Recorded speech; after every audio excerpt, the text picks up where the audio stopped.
Hello, and welcome to another episode of The Disruptive Author. Today I'm talking about basic marketing for authorpreneurs. What's your plan? Building an author platform is something I talk about often, and I've delved into various aspects of that through my blog in the past. But today I thought I would give you an overview of marketing for authorpreneurs to help you either create a plan and put it into place or tweak the plan that you've already got. So many authors are disappointed when their books don't jump off the shelves all by themselves. It's devastating. They might have been dreaming about earning a living from writing for most of their lives, but their experience, which is the experience of most authors, is vastly different to the dream.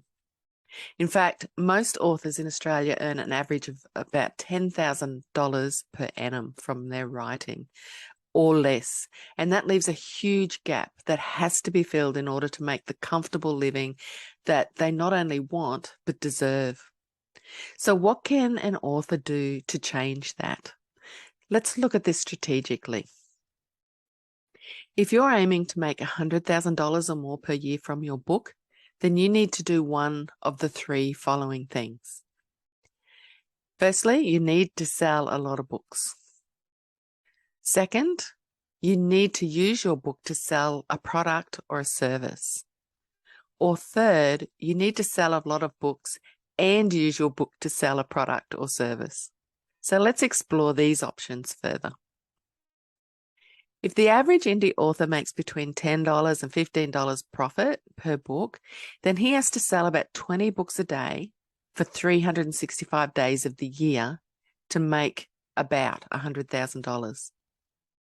In order to achieve that, the author would have to have a consistent, well thought out and well carried out marketing plan that included a range of organic and paid options for promoting their book.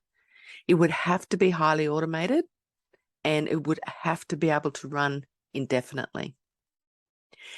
If an authorpreneur, on the other hand, had a product or service that they offered, such as coaching or an online course, or perhaps they offered some kind of therapy, such as physio, massage, or even beauty therapy, then they might consider using their book as a means to attract clients into their business, and they would factor the wholesale cost of their book into the cost of getting business.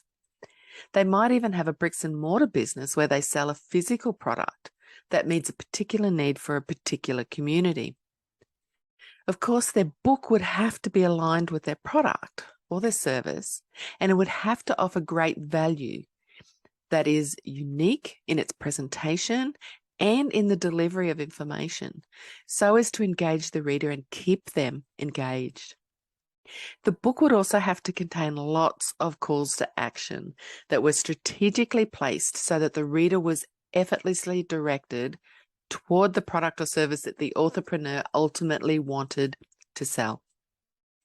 Now, you can do the math from there by working out how many sales you would need to make in order to meet your income goals, and then work out how many books you would need to give away in order to get the number of clients you want.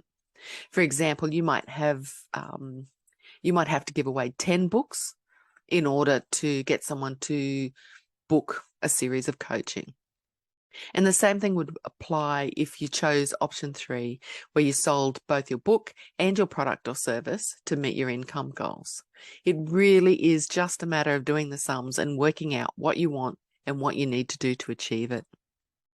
But first things first, and I go on about this and on about it and on about it. Whatever you decide to do, whatever way you decide to go, the first thing you need to do is establish a mailing list with a mailing program so that you can start building a relationship with your target audience. Now, your mailing list is the one central place where you can gather your target audience and you can initiate a conversation with them when and how you like. Your mailing list is like your home base. All other platforms are gateways or opportunities to meet your people, and they include a range of places such as networking events, workshops, conferences, as well as all your social media platforms. You don't own those spaces though, so you don't control who will and won't be in attendance when you show up. You need a space where you can gather each and every qualified contact product that you connect with so that you can reliably reach out to them and communicate with them whenever you want. There is no better space from which to do this than a mailing list. Your mailing list is the smartest way to leverage your marketing efforts and build on any relationship you initiate from all of your other marketing activities. If you don't have a mailing list, you are not capitalizing on your marketing efforts. It's like starting from scratch every single day, and that's just crazy. So, from today, decide how much money you want to make from your writing. Then decide which way you want to go and whether you want to make it from book sales or your products or services or both. And then set up a mailing list and start inviting your target audience to join your mailing list. I did a big brain dump just before and created a list of more than 50 places where you might find your target audience hanging out en masse. I called it Where to Find Your Peeps. And if you'd like a copy for inspiration, just click below and I'll email it to you. If you would like to know about our Authorpreneurs Bootcamp, where we teach authors everything they need to know about writing, publishing, and promoting their books, go to disruptivepublishing.com.au/join the club. We're about to start our third and final live round for the year, so now's a great time to jump in. That's it from me for this week. I do hope this has been helpful. Have a great week, everyone, and I will be back to talk to you again very soon. Bye for now.